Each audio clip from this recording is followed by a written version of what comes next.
देखो, फितरे का जो चैप्टर है वो थोड़ा सा समझने का है। आपको समझना पड़ेगा कि फितरा हमें कितना देना चाहिए, कब देना चाहिए और किन लोगों की तरफ से देना चाहिए, किन को देना चाहिए, किन को नहीं देना चाहिए। तो 5-10 मिनट में इंशाल्लाह मैं पूरा पूरा ये फितरे का जो सबक है आपको समझाने की कोशिश करूंगा और उम्मीद ये है कि इंशाल्लाह आप इस साल तो कम से कम नहीं भूलोगे और दूसरों को बताने के लायक भी हो जाओगे। पहली बात तो ये समझ लीजिए कि फितरा जो होता है ना, ये कफ़ारा होता है हमारे रोज़ों की कमियों का। जैसे कि नफल नमाज हम लोग पढ़ते हैं तो नफल नमाजों से क्या होगा, फ़र्ज़ नमाजों के अंदर जो कमी होगी वो पूरी की जाएगी। हम लोग नफली सदका करते हैं तो नफली सदक़े के ज़रिए क्या होगा कि ज़कात के अंदर की जो कमी होती है उसको पूरा किया जाएगा। तो जितनी भी नफली इबादतें होती हैं वो फ़र्ज़ इबादतों में जो कमियां रह जाती हैं उनको दूर कर देती है वो। तो ऐसे ही रमज़ान के महीने में हम लोग जो रोज़ा रखते हैं और जो इबादत के काम करते हैं तो सदक़े फ़ित्र जो है ना, उसमें होने वाली कमियों को दूर कर देता है। सदक़े फ़ित्र 4 चीज़ों से दिया जाता है। ये 4 चीज़ें आप याद कर लें। नंबर 1 गेहूं से, नंबर 2 जौ से, नंबर 3 किशमिश, नंबर 4 खजूर या छुआरे। एक चीज़ और ऐड कर लीजिए इसमें, पनीर। तो ये 5 चीज़ें हो गई। इन 5 चीज़ों के ज़रिए आप सदक़े फ़ित्र अदा कर सकते हैं। बल्कि आप 4 चीज़ें ही समझिए, पनीर तो एक एक्स्ट्रा चीज़ मान लीजिए आप। तो नंबर 1 गेहूं, नंबर 2 जौ, नंबर 3 किशमिश और नंबर 4 खजूर या छुआरे। अगर आप गेहूं के ज़रिए सदक़े फ़ित्र अदा कर रहे हैं तो 1.25 किलो, बल्कि 2 किलो आप कर लो, ये ज़्यादा बेस्ट है।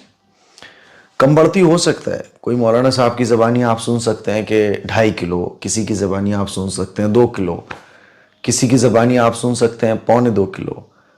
तो ये जो छोटा सा इख्तिलाफ है ये हो सकता है।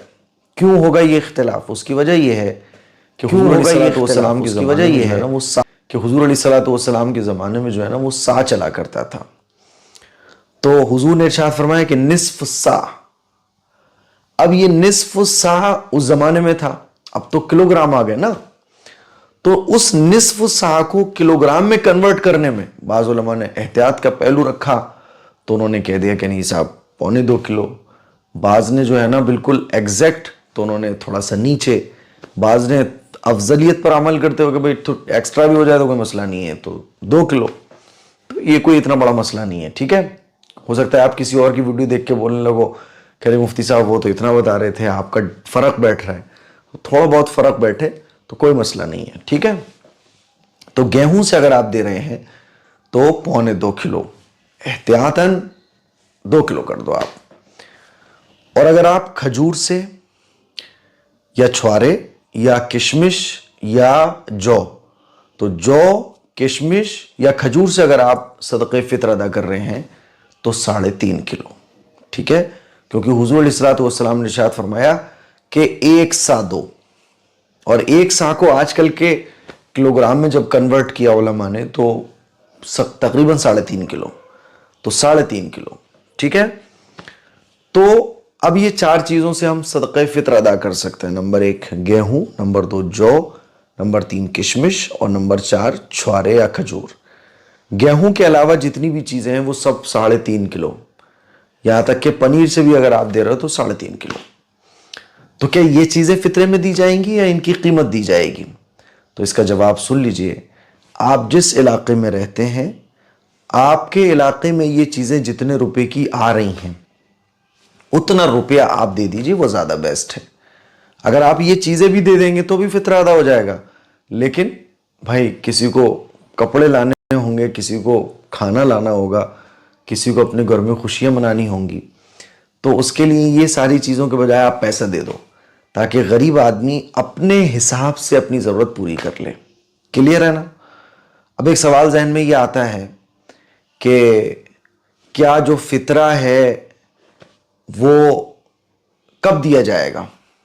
तो इसका जो फ़ित्रा देने का जो टाइम है बेस्ट, वो है गरीब लोग भी अच्छा खा सकें, अच्छा पहन सकें, और ईद वाले दिन एक खुशियों का माहौल हो, सबके यहाँ खाने को हो, सबके यहाँ पहनने को हो। کوئی بھی محتاج فقیر اللہ کا بندہ باقی نہ رہے اپنی خوشیوں سے. اسی لیے فطرے کا ہے کہ بھائی فطرہ ادا کرو. تو عید والے دن عید کی نماز پڑھنے سے پہلے پہلے ہمیں فطرہ اپنا ادا کر دینا چاہیے. ٹھیک ہے, بہتر ہے کہ آپ 1-2 دن پہلے ادا کر دو تو اور اچھا ہے. ٹھیک ہے نا. کس کی طرف سے دیا جائے گا فطرہ اور کون دے گا؟ تو دیکھیے, جس طرح سے زکوٰۃ صاحب نصاب پر فرض ہوتی ہے, مالداروں پر, اسی طرح سے جو صدقہ فطر ہے وہ بھی مالداروں پر اللہ تعالیٰ نے واجب رکھا ہے. تو صدقہ فطر واجب ہے کن لوگوں پر؟ جو لوگ صاحب نصاب ہوں. اور اگر آپ صاحب نصاب عید والے دن ہو گئے, یعنی آپ پورے رمضان تو نہیں تھے صاحب نصاب, لیکن عید والے دن آپ صاحب نصاب ہو گئے, تو عید والے دن بھی اگر کوئی شخص صاحب نصاب ہو گیا تو اس کے اوپر فطرہ واجب ہو جائے گا. صاحب نصاب کس کو کہتے ہیں؟ شریعت یہ کہتی ہے کہ 52.5 تولہ چاندی جتنے روپے کا آ رہا ہے مارکیٹ میں آپ کے علاقے میں, اتنا روپے اگر آپ کے پاس ہے تو آپ ہیں صاحب نصاب اور آپ کے اوپر فطرہ واجب ہو جائے گا. ٹھیک ہے. فطرہ کس کی طرف سے دیا جائے گا؟ تو اس سلسلے میں یہ سمجھ لیں کہ فطرہ اپنی طرف سے اور آپ کی اپنی پوری فیملی کی طرف سے آپ دیجئے. فیملی میں کس کس کو انکلوڈ کیا جائے گا؟ تو آپ خود اور آپ کے انڈر میں جو آپ کی نابالغ اولاد ہے. جیسے مان لیجیے آپ کے 4 بچے ہیں تو آپ ہو گئے, آپ کی بیوی ہو گئی. اب بیوی کا فطرہ کون دے گا؟ شوہر ہی تو دے گا. یا بیوی مالدار ہے تو اور شوہر کے پاس کچھ بھی نہیں ہے تو بیوی دے دے گی, بیوی خود دے دے, بچوں کی طرف سے بھی دے دے. لیکن شوہر کی ذمہ داری ہے کہ اپنا فطرہ دے اگر شوہر مالدار ہے, کیونکہ جو صاحب نصاب ہے اس کے اوپر واجب ہے, اور جو صاحب نصاب نہیں ہے تو اس کے اوپر واجب بھی نہیں ہے.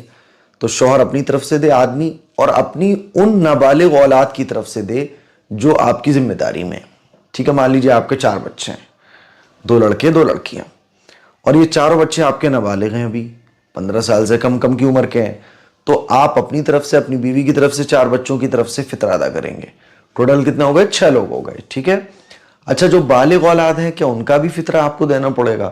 تو بہتر یہ ہے کہ جو بالغ اولاد آپ کی ذمہ داری میں ہے, یعنی ابھی وہ اپنا کھا کما نہیں رہے بلکہ آپ کی ذمہ داری میں ہی ہے, جیسے آپ کا بچہ ابھی پڑھ رہا ہے لیکن ہے آپ کی ذمہ داری میں, تو پھر بہتر یہ ہے کہ آپ ان کی طرف سے بھی فطرہ دے دیں. ٹھیک ہے نا. تو سمجھ گئے نا کس کو دینا ہے. اچھا, کن لوگوں کو ہم فطرہ دیں گے؟ غریب لوگوں کو دینا ہے, کیونکہ فطرے کا مقصد یہ ہے کہ عید والے دن کوئی بھی بھوکا نہ رہے, عید والے دن کوئی بھی نئے کپڑے اور اچھے کپڑے پہننے سے محروم نہ رہے, عید والے دن خوشیوں سے کوئی محروم نہ رہے. تو کیا غریبوں کو آپ کو دینا ہے. غریبوں میں بھی اپنے رشتہ داروں سے شروعات کریں. یہ دیکھیں کہ آپ کے رشتہ دار میں تو کوئی محتاج نہیں ہے, آپ کے رشتہ دار میں تو کوئی غریب نہیں ہے. ٹھیک ہے. اچھا, کیا کوئی غریب آدمی صدقہ